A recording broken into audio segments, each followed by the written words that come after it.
¿ven? Y aunque no está escrito en la Biblia, pero se presume que aquel que estuvo en el juzgamiento de Esteban era el papá de todos los sacerdotes y el hijo era uno de los que también crucificaron a Jesús. Y el otro hijo es el que a Santiago, y el otro hijo también. Entonces, es un clan familiar esto de los sacerdotes, que luego vamos a ver en la siguiente clase, cómo ellos eran interesantes, se habían agolpado en el poder político, religioso, para poder tener beneficios, y esos beneficios no los querían soltar. Prácticamente eran políticos, prácticamente eran ellos los amos y señores de toda la parte de manejo de la creencia religiosa basándose en los beneficios. Entonces, es muy interesante esa parte, por eso me gusta tratar bien la introducción a Romanos para que tengamos todo un bagaje de conocimiento y sepamos a qué Pablo apuntaba y sobre qué estaba él trabajando y sobre todo con quiénes estaba tratando. Porque cuando leemos Romanos de frente, entonces el contexto histórico, circunstancial, político, religioso, no lo tenemos tan claro, ¿no? Pero cuando ya estudiamos Romanos a fondo, entonces llegamos al punto en conocer realmente cómo pensaba Pablo, qué decía Pablo, y así podemos tomar en cuenta muchas cosas que Pablo hablaba que se tergiversan hoy en día cuando dice, oh, sí, la carne, ¿no? Oh, si Pablo pasó eso de la carne, que la carne lo llamaba y todo eso, ¿no? Pero esa es otra cosa, otro contexto, lo decía Pablo. Por eso estamos tratando aquí en el curso de darles el contexto completo para que ustedes tengan un mayor criterio de análisis y puedan también sacar sus conclusiones. ¿Alguna consulta hasta ahí? No sé si fui claro, si alguien quiere acotar algo más o alguna pregunta Sí, o añadir algo más.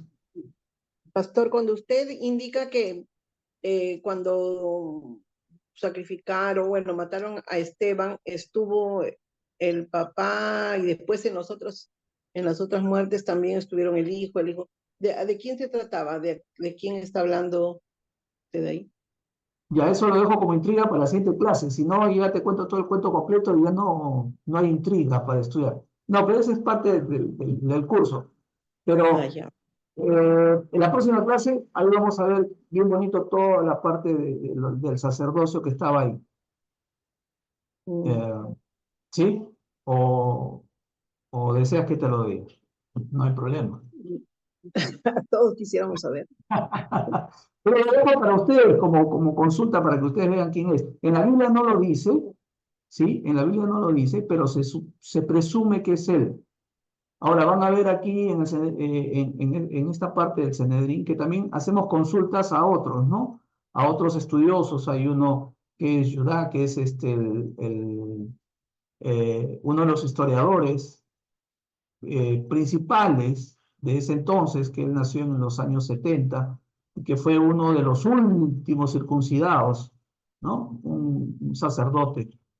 Eh, lo vamos a ver ahorita, eso sí lo vamos a ver ahorita, que es uno de los historiadores, pero no lo vamos a tratar a él porque eso ya quedaría como trabajo de ustedes más adelante para saber un poquito más de la vida de él, que es una vida, una historia muy corta de su vida de él, pero es interesante, por eso él también da unas calificaciones en la historia de la iglesia de ese entonces, ¿no? Es como eh, un recurso más histórico que nosotros cogemos para el curso para poder tener una idea por ahí de lo que sucede, ¿no? De lo que la Biblia no lo menciona históricamente, pero sí hay otros historiadores que acompañan los relatos bíblicos y le añaden los personajes, le añaden un poquito más de acontecimientos y eso nos ayuda a tener una claridad más histórica, nada más. No estamos hablando que es en cuanto a la doctrina, no. Solamente usamos ellos como historia. nada más. No usamos nada doctrinal de ellos, solamente la parte histórica. ¿Sí? ¿Alguna consulta más? ¿Ninguna? Gracias. Acá la veo Rosario, creo que primera vez que Rosario está aquí. Qué bueno, Rosario. Qué bueno que estás aquí escuchando. Entonces, empezamos con el Sanedrín. Vamos a orar previamente. Padre Santo, te damos gracias, Señor, porque tú eres bueno, porque somos libres, Señor, porque tú hiciste todas las cosas tan excelentemente, Señor, para que nosotros podamos ser beneficiados con esa libertad. Gracias, Señor. Gracias, Señor. Te damos gracias porque nuestro corazón, Señor, no se cansa de decirte gracias. Nuestra boca, Señor, nuestros labios, Padre, no se cansan de expresar la gratitud que tenemos, Señor, porque tú nos sacaste de la esclavitud del pecado, Señor. Y ahora somos libres para poder vivir una vida abundante en ti, Señor. Ayúdanos en este curso, Señor, en este día, en esta clase, Señor, para entender lo que tú hiciste por nosotros en la cruz del Calvario y también las cosas que tú nos has dejado para poder echar mano de ellos, Señor, y vivir esa vida que tú has preparado para nosotros. Te damos gracias y te pedimos todo esto en el nombre de Jesús, Padre Santo. Amén. Bien, avanzamos. El Sanedrín. No, bueno, ahí dice Centro Bíblico Roa, no quiere decir que el Centro Bíblico Roa es Sanedrín, ¿no? Sino que simplemente es como para decir que es del curso de acá, por si acaso. Ya lo El estaba pensando. me adelanté a la batidora, como dicen. Entonces, entramos a introducción. ¿Sí? Bueno, vamos a hacer algo, solamente un resumen pequeño de lo que era el Sanedrín. ¿Sí? Y el Sanedrín vamos a ver en números, si alguien me ayuda, por favor, en números 11, 16 al 24, para tener una idea cómo se formó el Sanedrín. Y el Sanedrín fue como, mientras que lo van buscando, y me dicen que ya lo tienen para leerlo, el Sanedrín fue creado o instaurado para poder ayudar a Moisés, ¿no? Para que Moisés pueda tener una mayor tranquilidad y a la vez poder organizar y administrar mejor el pueblo de Dios. ¿Ven? Esa es la idea del Sanedrín. No sé si lo encontraron en Números capítulo 11, por favor. Sí, Versículo. números Sí, 11, del 16 al 24. por favor. ¿Sí? Sí. Sí, Bien, lo leo. sí, por Dice, favor. entonces Jehová dijo a Moisés, reúneme 70 varones de los ancianos de Israel, que tú sabes que son ancianos del pueblo y sus principales, y tráelos a la puerta del tabernáculo de reunión y esperen ahí contigo. Y yo descenderé y hablaré ahí contigo, y tomaré del espíritu que está en ti y pondré en ellos, y llevarán contigo la carga del pueblo, y no la llevarás tú solo. Pero al pueblo dirás, santificaos para mañana y comeréis carne, porque habéis llorado en oídos de Jehová, diciendo, ¿quién nos diera comer carne? Ciertamente mejor nos iba en Egipto. Jehová pues os dará carne y comeréis. No comeréis un día, ni 2 días, ni 5 días, ni 10 días, ni 20 días, sino hasta un mes entero, hasta que os salga por las narices y la aborrezcáis, por cuanto menospreciasteis a Jehová que está en medio de vosotros. Y lloraréis delante de él, diciendo, ¿para qué salimos acá de Egipto? Entonces dijo Moisés, 600,000 de a pie es el pueblo en medio del cual yo estoy, y tú dices, les daré carne y comeréis y comerán un mes entero. Se degollarán para ellos ovejas y bueyes que les basten, o se juntarán para ellos todos los peces del mar para que tengan abasto. Entonces Jehová respondió a Moisés, ¿acaso se ha cortado la mano de Jehová? ¿Acaso se ha cortado la mano de Jehová? Ahora verás si se cumple mi palabra o no. Y salió Moisés y dijo al pueblo las palabras de Jehová, y reunió a los 70 varones de los ancianos del pueblo, y los hizo estar alrededor del tabernáculo. Ok, gracias, pastora. Eso es el sustento que tenían todos los del Sanedrín para hacer valer su posición, que esto nació justamente de una petición que le hizo Dios a Moisés. Y por lo tanto ellos tenían una base legal. Eso yo quiero que ustedes siempre tengan en mente, la legalidad de las cosas. Dios es muy legal, porque de acuerdo a esa legalidad, Él hace justicia. ¿Ven?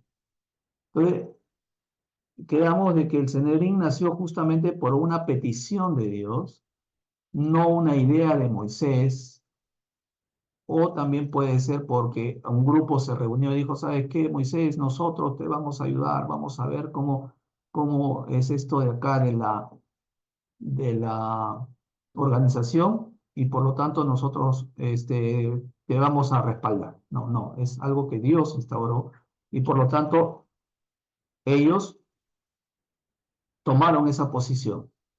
¿Hasta ahí estamos? ¿Sí? Para poder entender el contexto ya cuando vamos a hablar del caso de Esteban, justamente cuando lo juzgan. Ahora, se supone que ahí dice Esdras, ¿no? Ezra organizó este cuerpo después del exilio, ¿no? Entonces, ahora, bajo los romanos, hay algo muy interesante, que este Sanedrín, cuando al principio les hablaba de la parte política, ¿qué sucede? Que Sanedrín en el tiempo, no en el tiempo de Jesús, sino más adelante, va perdiendo fuerza, va perdiendo la parte de manejo, porque le está quitando Roma, le va quitando los poderes del manejo de el pueblo de Israel, porque ellos tenían una autoridad judicial. Miren, por eso le decía, leyes. Ellos tenían una autoridad judicial, ellos juzgaban al pueblo. Y al principio les dieron esa potestad de mantenerse, de seguir juzgando al pueblo. Ahora bien, ahí nosotros vemos que cuando Julio César quiso como que quedar bien con la parte política y judicial de los conquistados, que era el pueblo de Dios, los judíos, entonces dijeron, bueno, que el Sanedrín siga teniendo ese poder y sobre todo que ellos mismos puedan pedir ayuda a nosotros y nosotros le damos ese soporte militar. Imagínense, aumentó el poder del Sanedrín, no solamente que era un poder religioso, político, sino ahora era militar. Entonces le dio mucho poder. Por eso ustedes ven cuando los sacerdotes empezaron a juzgar, empezaron a increpar en muchas partes de las epístolas y también de los hechos, que los soldados le decían, los pusieron en prisión. ¿Por qué? Porque les habían dado un poder también militar. Es decir, que la parte militar les apoyaba a ellos. Ellos decían, no, ¿saben qué? Ustedes tienen que encerrarlo, ustedes tienen que capturarlo, ustedes tienen que llevarlo a la cárcel. Eso tenían ese poder ellos. ¿Eh? Eso les había dado desde el principio Julio César, ese poder militar, ese poder de ayudarse de la milicia. Ahora, durante los años 6 al 66, se marca que esos eran sus poderes extensos de ellos. Y por lo tanto, toda la parte de los israelitas, los judíos, estaban totalmente manejados por ellos. Estaba todo en sus manos de ellos. Ellos manejaban todo, de principio a fin.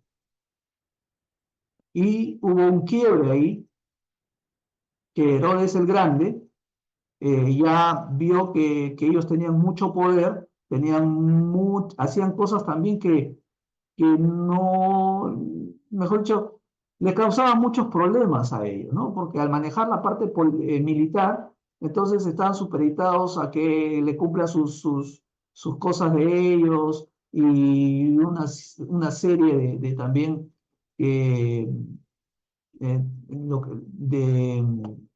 esto es logística que ellos tenían que desempeñar para que el Sanedrín cumpla lo que quería hacer, ¿no? Entonces dijeron, no, ¿sabes qué? Herodes Grande dijo, no, vamos a limitar sus poderes y que solamente sea poder local, ya no todo, ¿no?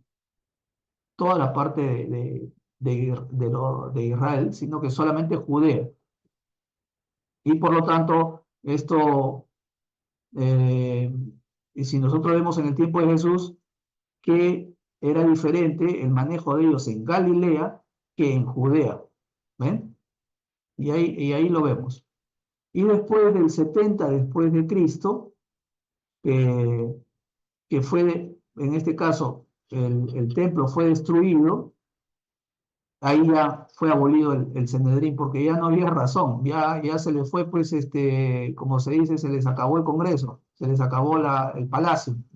Entonces, si no hay palacio, no hay rey. Si no hay palacio y si no hay Congreso, no hay ningún poder político ni tampoco religioso, porque hasta el templo era tomado como la parte religiosa y también la parte política. Así que se acabó todo. Ahí se terminó.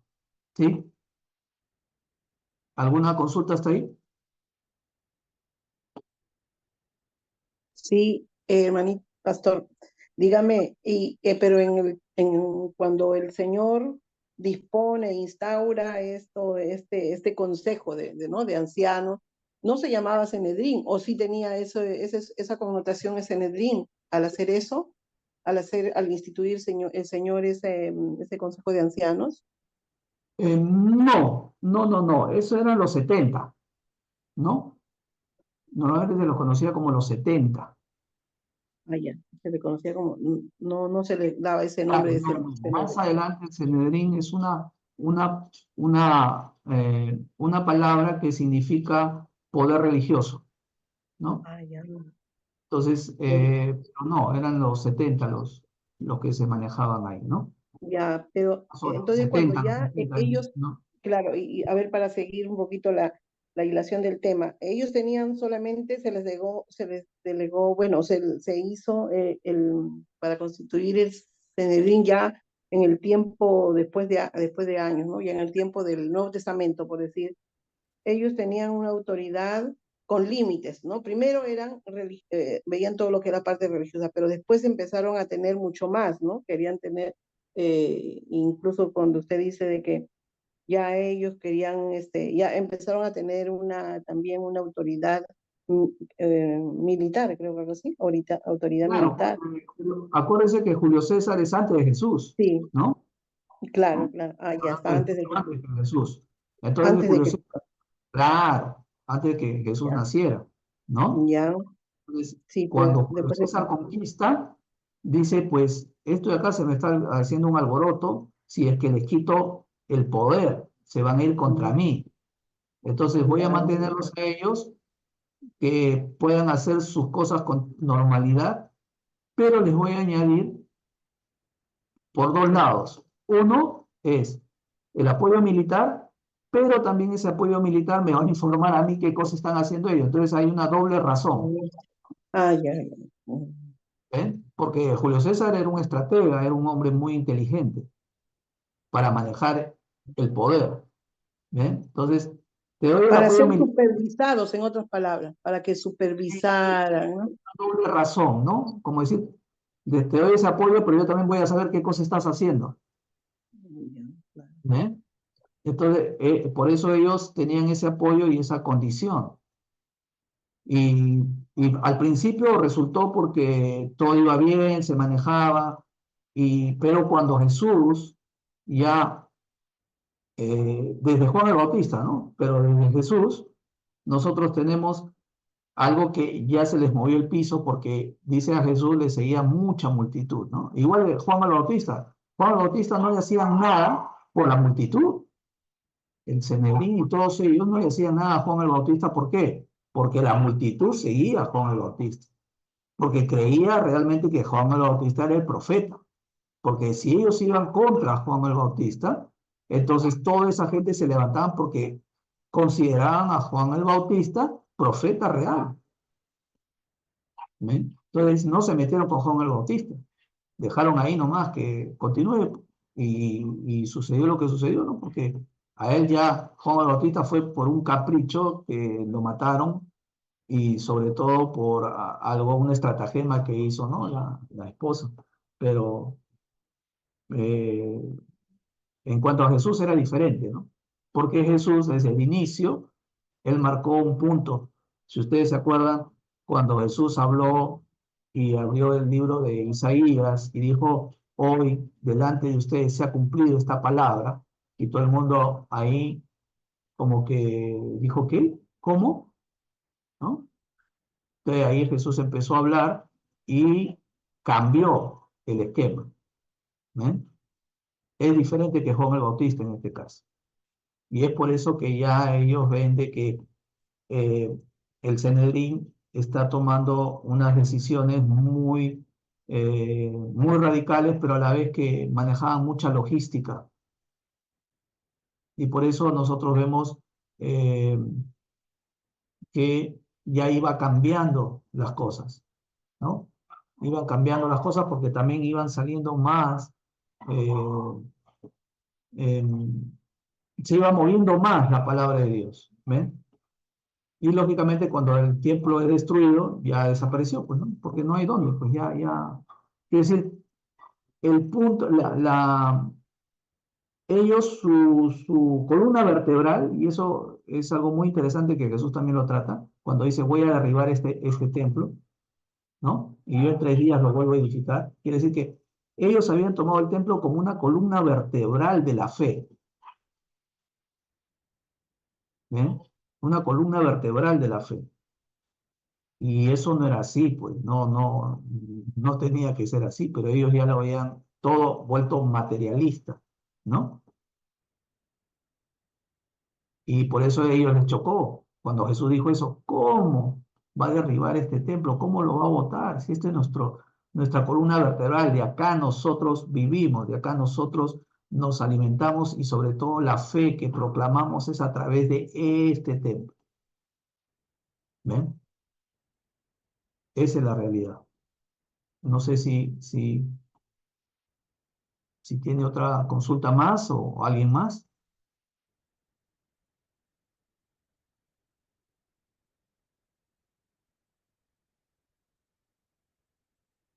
Sí, no sé si. ¿Alguien más? ¿Alguna consulta?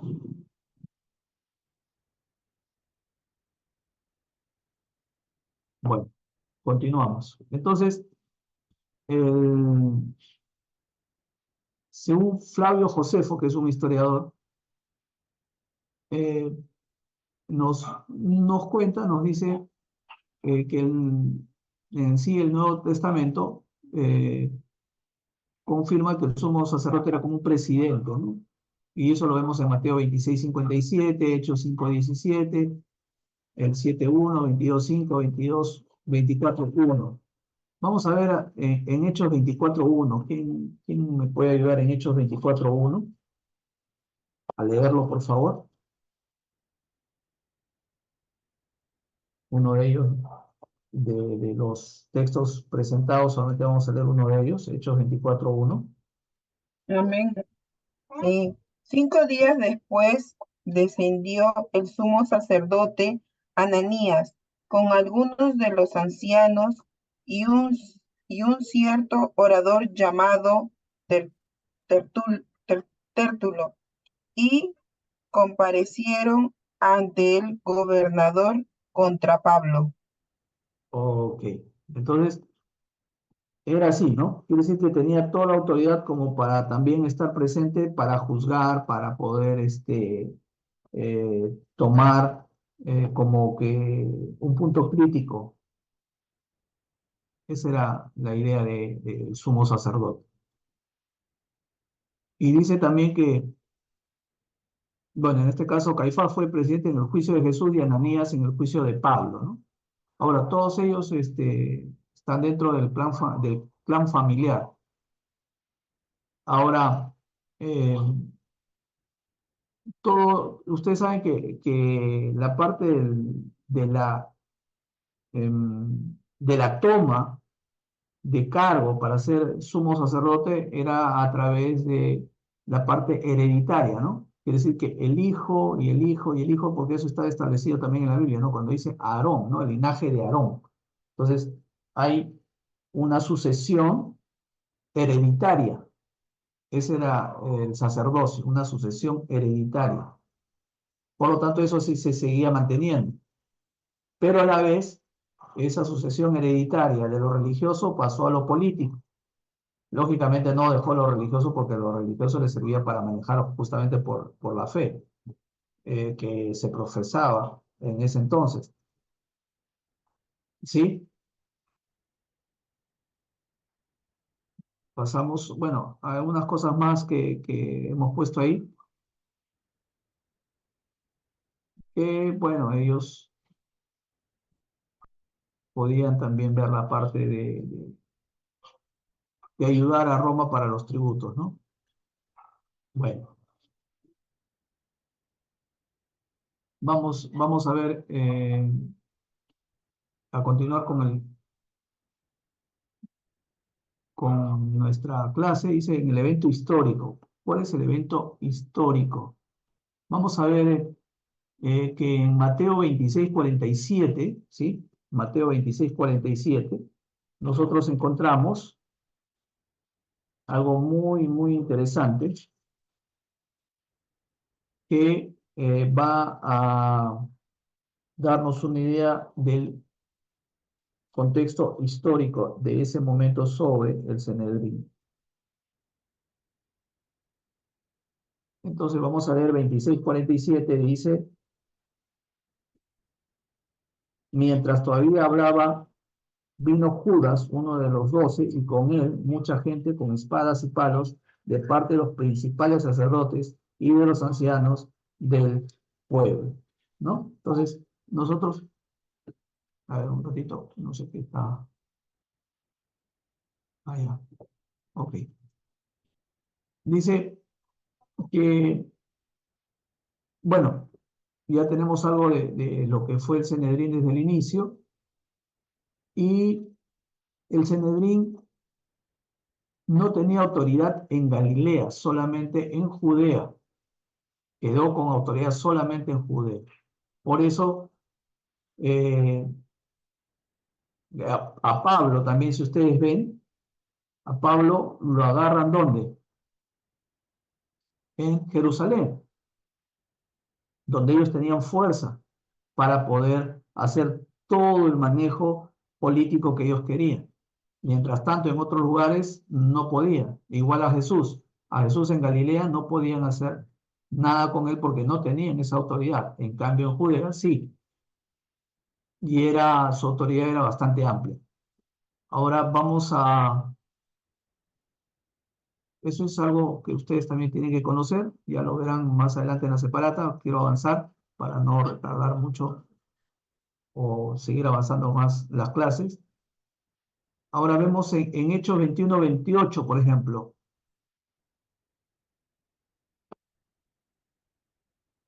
Vamos a Hechos 21:28, que esta parte sí es muy, muy interesante. Que hasta dónde llegaba el poder de ellos. Imagínense, hasta dónde llegaba el poder de ellos. Dice en Hechos 21:28, dice, dando voces, varones israelitas, ayudad. Este es el hombre que por todas partes enseña a todos contra el pueblo la ley de este lugar, y además de esto, ha metido a griegos en el templo y ha profanado el santo lugar. Porque antes bien, porque antes habían visto con él en la ciudad a Trófimo de Efeso, a quien pensaba que Pablo había metido en el templo.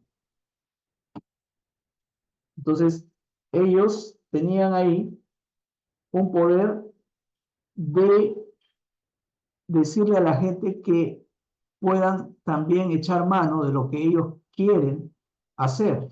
Y tanto así que ellos tenían el poder hasta de mandar matar a la gente. ¿Ven? De juzgarlo y decirle, ¿sabes qué? Condena de muerte. Miren, hasta dónde tenían ese poder ellos. Que es difícil, ¿no? Que en un pueblo que tenga, digamos, una nación que conquiste a otra y esa otra nación tenga un poder político y sobre todo que diga, ah, ¿quién va a morir? Entonces, imagínense, ¿no? Es difícil imaginar eso, pero ellos tenían esa posibilidad, se les había dado esa posibilidad de decir, ¿quién tiene que morir? ¿Eh? Y ustedes lo ven en Jesús, ¿no? Jesús decía que ellos a Jesús lo llevaron para que sea asesinado y no podía hacer nada, ¿no? La única cosa que trató de hacer Pilatos es poner como que una opción, pero alguien tenía que morir, ¿ya? ¿Ven? Ese es el poder que tenían ellos. Bueno, avanzamos entonces. Esteban pasó lo mismo que pasó Jesús porque ellos tenían una serie de estrategias o malas estrategias para poder lograr sus objetivos, ¿no? Comprar gente, poner argumentos falsos, encima todavía tergiversar lo que decían también, en este caso Esteban, que Esteban se iba contra la ley mosaica, que atentaba contra los buenos principios que se habían dado en la ley y sobre todo de que enseñaba a alguien que había, cuando ustedes, más adelante vamos a ver, a Jesús, los judíos, por varias razones, no lo tomaron en cuenta como el Mesías y hasta ahora también. Una de ellas es que Jesús había enseñado a no tomar en cuenta el día de reposo. Ellos decían eso. Otra de las cosas es que a Jesús también le habían, decían que él había enseñado a comer carne de cerdo. Y eso hasta ahorita está. Que ellos creen que Jesús no fue el Mesías por varias cosas que él había hecho. Y por lo tanto, esas mismas cosas a él le estaban acusando de transgredir la ley mosaica. Y a Esteban también igualmente la ley mosaica.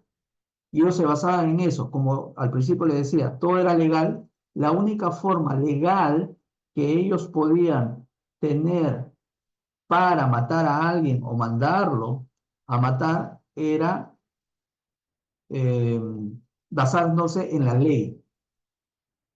Y por lo tanto ellos decían, no, él ha atentado contra la ley, habla contra la ley, dice algo contra la ley, por lo tanto la ley misma lo juzga a él, ¿no? Ellos no lo juzgaban, sino que la ley misma lo juzgaba a él. Entonces era como que un ardid, algo como la parte jurídica para poder matarlo, ¿no? Entonces hacían toda una serie de estrategias. ¿Alguien? ¿Alguna consulta? ¿Todo bien hasta ahí? Avanzamos. Ahora miren, aquí justamente les hablaba de algunos historiadores. Al cerrar el mensaje, difícilmente podría haber dirigido ellos con palabras más calculadas que encender su furia a la que dijo, ¿no? Mucho, Esteban fue tan directo, tan muy bien planteada su predicación, que a ellos los hackeó, quiere decir que hizo un jaque mate, quiere decir que ustedes ya no tienen escapatoria aquí porque él empezó a armar, y eso lo vimos la clase anterior, a la parte última, en cuanto a lo que es su predicar, él empezó a armar desde el inicio cómo iba el pueblo de Israel en su creencia y cómo no fue tomando en cuenta a Jesucristo como tal, porque ellos ya tenían algo predispuesto y justamente a eso predispuesto no les gustó, porque Esteban fue muy drástico al decirle las cosas y directa, muy directo. Y nosotros vemos que Frederick William Farrar dijo: llamarlo incircunciso de corazón y de oído será rechazar con desprecio las vanas fantasías de que la circuncisión por sí sola era suficiente para salvarlos de la ira de Dios y que la incircuncisión era peor que el crimen, ¿no? Entonces, ahí era la parte que ellos decían que Esteban no estaba acatando la ley porque hablaba en contra de la circuncisión. Y el rabino Yehuda Hanasí había dicho anteriormente que la circuncisión es equivalente a todos los mandamientos que están en la ley. Este rabino Yehuda es del tiempo de los años, él habrá nacido en el año 70, si mal no recuerdo, en el año 70 después de Cristo, y ya se estaba aboliendo, digamos así, la circuncisión. Y su madre habló con el sumo sacerdote para que lo circunciden a él y lo lleven a circuncidar para que él cumpla la ley. Por lo tanto, él fue uno de los, le decían el príncipe de los sacerdotes en ese entonces, cuando él llegó a ser sacerdote, le decían el príncipe de los sacerdotes, y él, basándose en toda esa creencia de la circuncisión, entonces él dice esto, ¿no? Que la circuncisión es equivalente a todos los mandamientos que están en la ley. Si uno cumple la circuncisión, quiere decir que es aquel que cumple toda la ley. Ahí se encierra toda la ley, ¿no? No sé si hasta ahí me dejo entender muy rápido. ¿Todo bien? Sí, Sí, pastor, sí, está bien. ¿Sí? No sé si están, me dejo hacer entender en cuanto al contexto histórico, ¿sí? Para que vean ustedes cuál es sí, el poder de Sanedrín y de qué se trataba también las acusaciones, ¿no? sí. En el repaso vamos a ir con más detenimiento.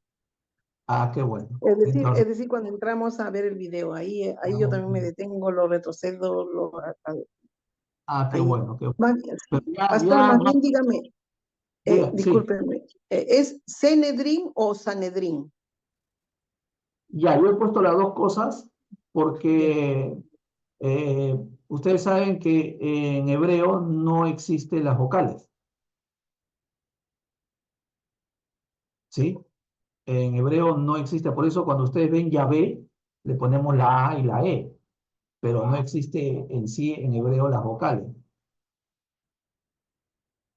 No sé si sabían ustedes eso, entonces hay muchos que ponen Senedrín y Sanadrín, entonces, Sí, pero no sí, existen las sí, sí, vocales, ¿no? claro, ¿Eh? sí. Claro, el Pero nombre en realidad es JHVH, el nombre de Dios, ¿no? Pero ya para poderlo leer se ponían las vocales. claro, pero en sí no se decía, ¿no? La palabra Yahvé era un nombre tan sagrado, ¿sí? No se Algunos debía también dicen pronunciar. Yahvé, ¿no? Dicen Yahweh, que así es más o menos la pronunciación, Yahweh, que, que no se decía porque era tan sagrado que nadie podía decir ese nombre, muy sagrado, ¿no? ¿Eh? Ese es, desde que él dijo su nombre, es tan sagrado que nadie podía decir su nombre. Solamente lo escribía, pero nadie podía vocalizar. No, no porque no podía, sino que no debían, porque era tan sagrado. Es decir, su boca era tan inmunda, digamos así, que no merecía vocalizar la palabra llave. ¿Sí? Ese es lo que ellos tenían, y por eso sí lo escribían, pero no lo hablaban. Bueno, entonces, seguimos. Eh, ahí va. Continúo. Condenarlos por ser los verdaderos hijos de sus padres y marcar las conciencias ya ulceradas por un sentimiento de culpa, con un asesinato peor que el peor asesinato de profetas, no fue solo barrer el juicio de una autoridad que el pueblo aceptó tan ciegamente, pero fue para acusar a sus mismos jueces y volverles las tablas de acusación. Farrar fue un teólogo muy bueno de su tiempo, y por eso lo estoy poniendo ahí. Entonces, y tiene varios textos, ¿ah? Tiene varios libros, que son buenos, son buenos. Ahora, vuelvo a repetir, dice condenarlos por ser los verdaderos hijos de sus padres y marcar las conciencias ya ulceradas por su sentimiento de culpa. Quiere decir que, según Farrar, Esteban había tocado carne, tanto así que ellos, como para poder proteger esa conciencia que ha sido golpeada, entonces empezaron a tener contra Esteban un odio que los llevó al asesinato, a desaparecerlo. ¿Sabes qué? Ya no te quiero ver porque realmente me has dicho mi verdad, me has dicho lo que yo soy, y ¿sabes qué? Si tú sigues vivo, realmente me vas a hacer acordar lo que yo soy. Entonces, tienes que dejar de existir. Esa era la idea, ¿no? Esa era la idea que nos da a notar lo que sucedía en ese entonces. La Biblia no lo dice, pero sí podemos imaginarnos que ellos estaban tan golpeados por esa palabra de Esteban que no aguantaban ver a Esteban a la cara, porque ya lo habían visto, hemos leído nosotros la Biblia, que dice que lo vieron con una cara como de ángel. Mucho. Esteban reflejaba tanto de ellos en su rostro que ellos se sentían mal, se sentían que, que, que la verdad que vivían se reflejaba en la cara de Esteban. Entonces Esteban tenía que desaparecer, ¿no? Tenía que dejar de existir, matarlo, en pocas palabras, ¿no? ¿Sí? Miren cuánto era el odio que puede salir de una persona cuando realmente el pecado eh, se enquista en la persona, ¿no? Se enquista en todas las cosas que la persona hace. Y no solamente que se enquista como para aparecer de vez en cuando, sino que en sus hechos ya todo era pecaminoso, ¿no? Todo era pecaminoso. Y Jesús mismo, cuando fue al templo y dijo, mi casa lo han vuelto casa de mercaderes, casa de ladrones, ¿no? Imagínense, miren, cuánto era ya eso puesto en evidencia, que ellos con lo de Esteban ya no soportaron más y dijeron, no, esto es, realmente nos están diciendo nuestra, nuestras cosas tan bien directas que no lo aguantamos. ¿Sí? Seguimos.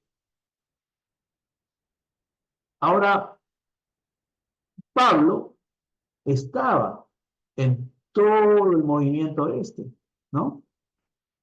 En todo el movimiento de el juzgamiento, la parte acusadora y todo eso, Pablo estaba presente ahí. La Biblia no lo dice ni él lo dice tan directamente, pero sí la Biblia menciona que en los pies de él pusieron, ¿no? Sus vestimentas. Entonces, ahora debemos entender que, que Pablo, al estar presente, lógicamente que miraba y escuchaba. Y sabían quién era Pablo, porque Pablo ya estaba asignado a algo, ¿no? Pablo ya eh, estaba con una asignación no tan oficial para el resto de lugares, pero sí ya tenía una asignación para que hagan que Pablo llegue, o mejor dicho, pongan en los pies de Pablo las vestimentas de aquellos que habían apedreado a Esteban, no la vestimenta de Esteban, ¿no? Algunos creen que era la vestimenta de aquellos que habían apedreado a Esteban como para quitarse la culpa, ¿no? Miren, tanto así llegaron que dijeron, me saco mis vestimentas y se lo dejo al pie de Pablo, ahí está, ¿no? Ahora bien, dice, si escuchó cada palabra pronunciada por Esteban, pero Juan, él escuchó, y yo creo que de todas maneras algo caló en Pablo esas palabras de Esteban. ¿Por qué? Eso es una apreciación mía, que cuando él escuchó a Esteban hablar, ¿no? Cuando dice la Biblia que él vio a Jesús sentado, entonces Pablo también dice, uy, entonces, como que rápida, esa es mi apreciación, no está en la Biblia, pero es mi apreciación que, por eso estamos hablando de la parte histórica, no estamos hablando exactamente de la palabra, ¿no? Pero la parte histórica, que Pablo como que identificó lo mismo que Esteban vio, y de frente dijo, sí, Señor, ¿no? Señor. De frente dijo, Señor, ¿quién eres? ¿No? Y yo creo que Esteban tuvo mucho, mucho que ver en esa palabra sembrada en él. Ahora, eso ya lo tratamos, ¿no? La profundidad, el Espíritu Santo, realmente, eso sí, el Espíritu Santo es el que pone la palabra en todos aquellos que hablaban de Jesús, ¿no? Esteban, no era que Esteban por sí solo, sino que él dice que, vimos al principio, ¿se acuerdan cuando lo escogieron Esteban? Él no era cualquiera, ¿no? No era uno que del banquito que lo escogieron, a ver tú, a ver tú, porque eres bonito, simpático, eres atento, no, porque él era lleno del Espíritu Santo, ¿se recuerdan? ¿No? Él era lleno del Espíritu Santo. Entonces, siendo o estando lleno del Espíritu Santo, ya no era palabras de él, sino eran palabras que el Espíritu Santo ponía en su boca para que él dijese de esa manera y de esa forma, ¿no?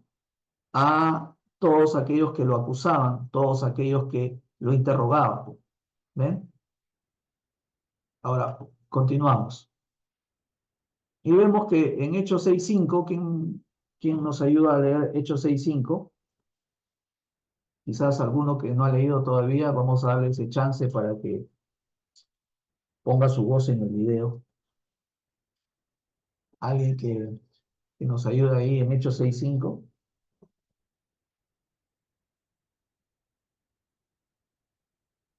para recordar un poco.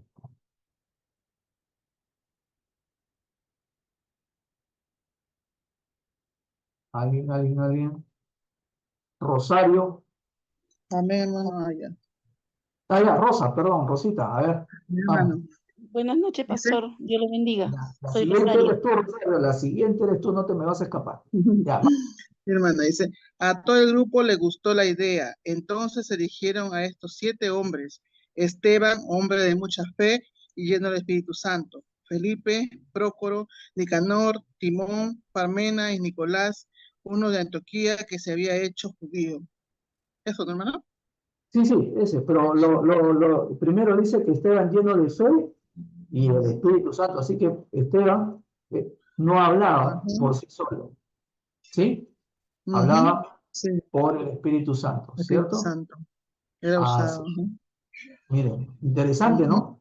Cuando nosotros tenemos esa llenura del Espíritu Santo, entonces ya no es lo que nosotros predicamos de nuestra autoría, sino es la autoría es del mismo Espíritu Santo, ¿no? Y es así, no sé si a ustedes les ha pasado cuando hay personas que se les acercan y dicen, hermano, y esa palabra que me dijo era, creo que me estaba hablando a mí, ¿no? No sé si a ustedes les ha pasado alguna vez o han escuchado, ¿no? Creo que me ha hablado a mí, creo que usted, ¿no?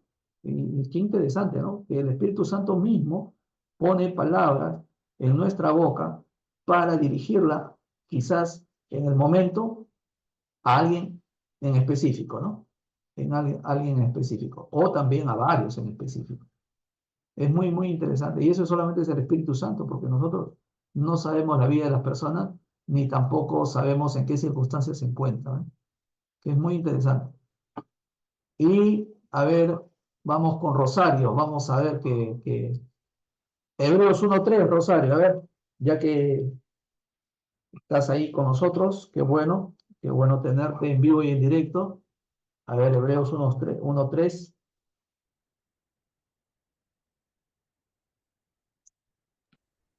Amén, pastor. Buenas noches. Voy a buscar el versículo.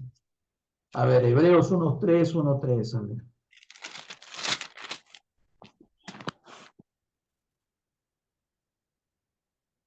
Hebreos 1:3. Así dice la palabra del Señor.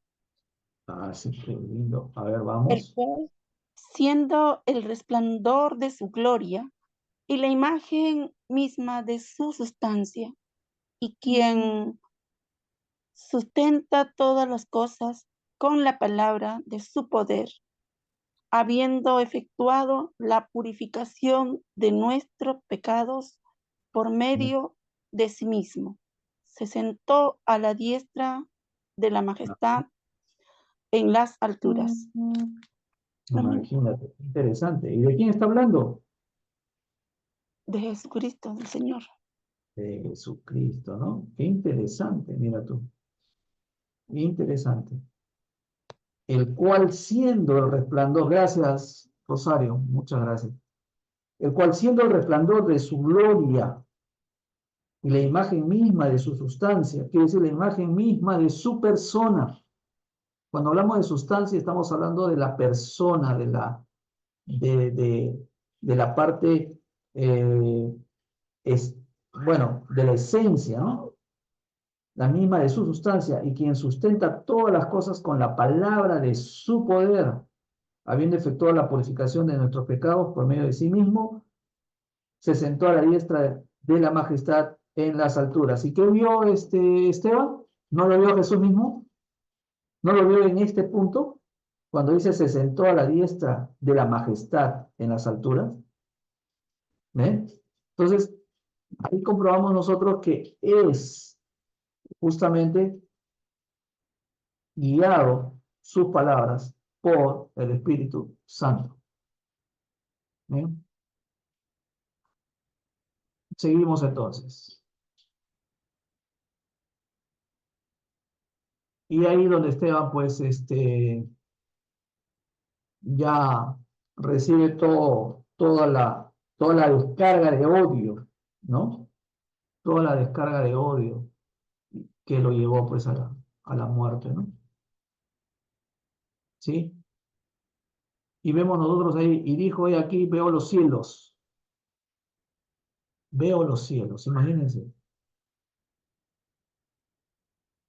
Qué, qué interesante también la parte esta de Esteban, a mí me conmueve mucho, porque Dios le dio esa, eh, ¿cómo les puedo decir? Esa satisfacción de ver lo que muchos querían ver, lo que muchos anhelaban ver, ¿eh? Y que a él le dio ese regalo, ¿no? Ese De privilegio poder. sería también, pastor. No, porque ahí podríamos decir que Dios tiene acepción de personas, pero no creo que sería privilegio, ¿no? Dios a todos nos trata por igual, sino me refiero como regalo, como que Un le regalo. dijo, mira tú,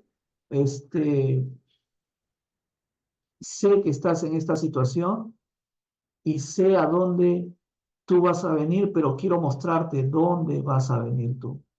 ¿Dónde? ¿A dónde? Y dice, por eso, él dice, proclamó Jesús en gloria como Dios, así como los cielos se abrieron para ver a Jesús en su humillación en la tierra como hombre. Imagínense, Esteban pudo ver aquí en la tierra las dos posiciones de Jesús, como hombre y como Dios. Qué Bien fantástico. podría también decirse, pastor, esta es Sí, la recompensa que tendrás.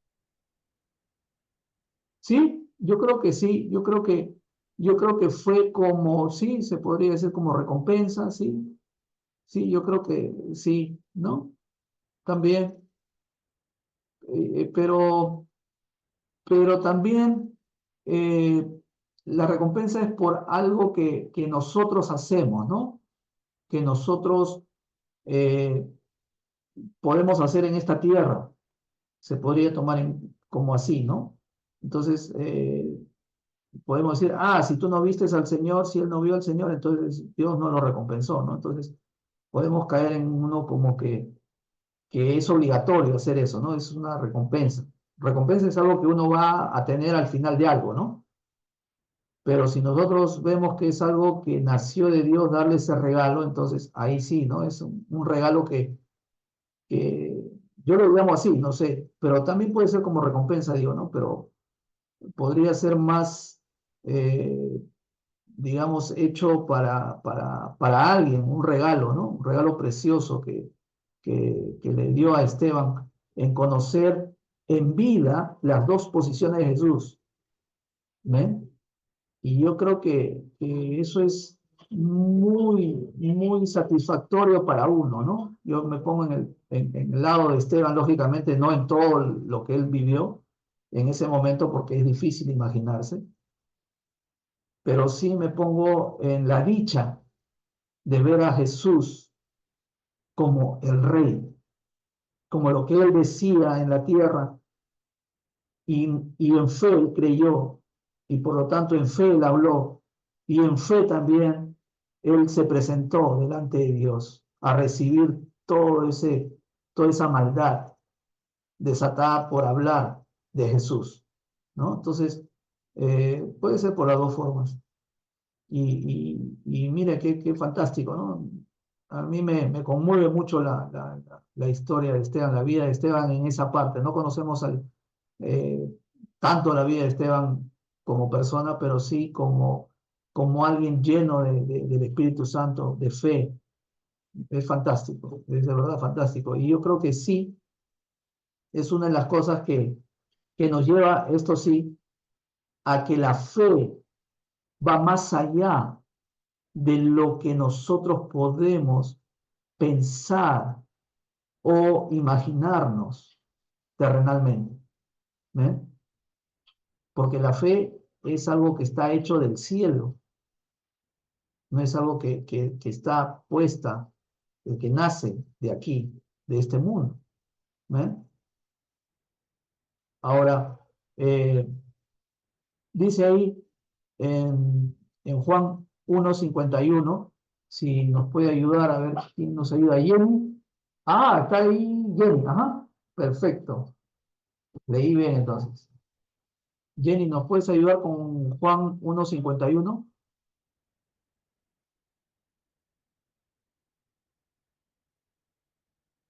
Mm, sí, de repente está ocupadita. Acá estoy, pastor, acá estoy buscando. Ah, no. Ah, acá estoy. Qué bueno. 1:51. Y le dijo, de cierto os digo, de aquí adelante veréis el cielo abierto y a los ángeles de Dios que suben y descienden sobre el Hijo del Hombre. Amén. Ay, imagínense. Miren, qué interesante, ¿no? Qué interesante. Qué interesante ver esa palabra justamente con la vida de Esteban, ¿no? Qué interesante. Se cumple la palabra de Dios en la vida de Esteban, ¿no? Interesantísimo, lo que él creyó. Y yo creo que eso también es parte de lo que... Me detengo un poco acá porque de verdad que me parece muy resaltante ese testimonio de Esteban, ¿no? Que miren, si él creyó, miren, hay algo muy importante, porque dice que el Espíritu Santo cumple lo que nosotros creemos. El Espíritu Santo cumple lo que nosotros creemos. Y yo creo que él estaba en su corazón esa palabra. Yo creo que en su corazón él guardaba esa palabra. Y se cumplió. Y lo que nosotros guardamos en nuestro corazón, y ustedes saben que existe eh, la palabra rema, ¿no? Esa palabra que se hace carne en nuestras vidas. Esa palabra de Dios que se hace carne en nuestras vidas, quiere decir esa palabra que nosotros la tomamos como nuestra. Eso en algún momento podemos hablar de logos, del rema de Dios, ¿no? Y yo creo que esa palabra se hizo carne en su vida, tanto así que pudo ver, cumplir esa palabra antes de que él pueda ser asesinado, se cumplió esa palabra en su vida. Ahora, eh, vamos a ver uno más, tenemos varios textos bíblicos que después ustedes sería bueno que lo vayan viendo, pero vamos a ver en Filipenses 2:9, por favor.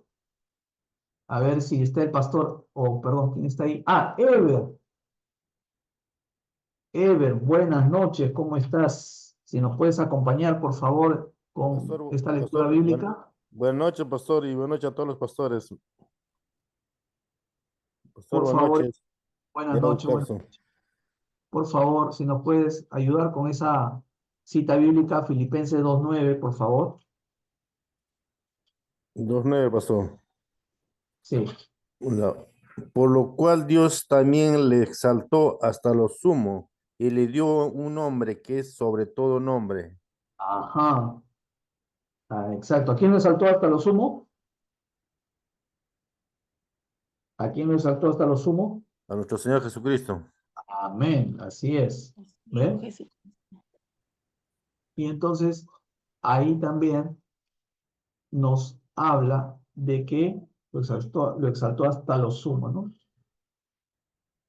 Imagínense. Y se cumple la palabra de Dios, que Jesús está en el lugar que le pertenece. Y Esteban también aquí comprueba eso. También está la otra parte, ¿no? De recibir de una revelación a Esteban, pero también Esteban está la otra parte que constata la palabra que Jesús había dicho, ¿no? Y también la palabra que luego está escrita, ¿no? Bueno, aquí la primera mención de Pablo. Hasta ahí estamos con la vida de Esteban, porque ya estamos pasando ya a la otra etapa de la intermedia, que es decir, entre lo que Pablo aparece y después la vida de Pablo, que vamos a verla, que también es interesante. ¿Hasta ahí? ¿Alguna pregunta? ¿Alguna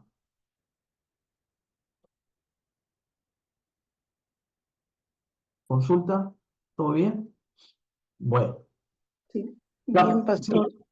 Más sí. bien yo tengo que retirarme porque ya me comprometí en otra cosa, pastor. Por favor. Gracias, Pastora Rosa, muy amable. Pero son Muy... 8:12 ya.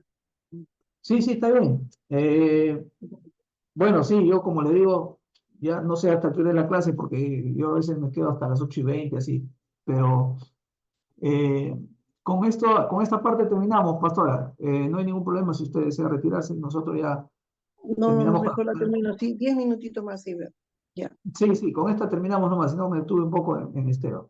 La primera mención de Pablo. Entonces, Pablo aquí se lo menciona no como Pablo, sino como Saulo. Ahora, cuando veamos un poco, Pablo, sabemos que en la vida de Pablo tenía tanto la vida, bueno, la descendencia judía como la griega, la vida griega, ¿no? Porque sabemos que él estaba en una parte de lo que pertenecía a Grecia.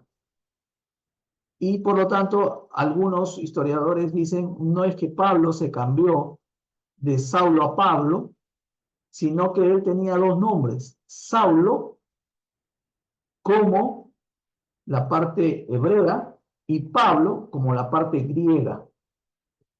Eso ya después lo vamos a ver, pero para que ustedes más o menos les doy un alcance. Por eso no es tan alta, no, en la Biblia no dice que él se cambió de nombre por algún motivo, ¿no? Sino que yo creo que yo también tomo esa parte de ahí, porque yo creo que él tomó ese nombre porque se identificaba más con esa parte de los gentiles, ¿eh? Entonces, como para que sepan que él ya, de parte también que cambió, ¿no? A veces algunos que llevan dos nombres dicen, no, hay una hay uno que también trabaja con nosotros y tiene un nombre, su nombre es Jesús, pero tiene otro nombre, ¿no? Y, y él a veces dice que mejor se hace ver con el otro nombre porque no hace mucho mérito a Jesús, ¿no? Entonces, como cosas así, no es tanto la semejanza, pero como decir, Pablo más hacía su nombre en mérito de Pablo porque era para los gentiles, ¿no? Ya no era para la parte judía. Bueno, esa es una perspectiva del nombre de Pablo. Entonces, en este caso era Saulo, y a Saulo dice que los miembros del Sanedrín hicieron todo un escándalo que todo el mundo pudo ver, como que ellos se presentaban como lastimados, como humillados, como que esa palabra que dijo Esteban, como lo volvemos a repetir, los estaba calumniando, y por lo tanto ellos hicieron, y en la palabra de Dios dice que ellos que se taparon los oídos y una serie de cosas como que dando un acto de que eso no es para ellos, no es de ellos, es algo está que es malo que lo que escuchen, ¿no?